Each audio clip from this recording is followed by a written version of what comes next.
रहस्य घेर पाकिस्तान अभिनेत्री हुमेरा असगर अली मृत्यु। 32 वर्ष अभिनेत्री मृत्यु नहीं चांचल्यकर खुलासा होईछि। 2 सप्ताह तले नुहे बरम तांको मृत्यु 9 मास तले होइथिबा फोरेंसिक प्रमाण स्पष्ट होईछि। गत मंगलवार कराची एक फ्लाट रु अभिनेत्री मृतदेह उद्धार करा जायतिला।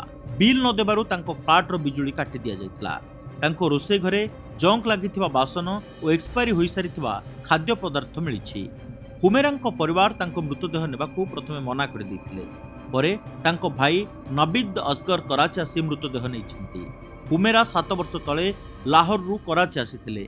या परठू से परिवार ठारू निजको अलगा कर देथिले। गत 1.5 वर्ष होला से घर को आसी नथिबा नबीद कहिसन्ति। हुमेरा 2014 रे भीट मिस सुपर मॉडल रो टाइटल जीतिथिले। या परठू से मनोरंजन दुनिया रो जणाशुणा चेहरा पालटिथिले। 2022 रे रियलिटी शो तमाशा घर रे भाग नेथिले। अनेक पाकिस्तानी सीरियल रे काम करिसन्ति हुमेरा। सेही परि जलाइबी और लव वैक्सीन परि फिल्म रे मध्य तांको देखिबाकू मिलिथिला।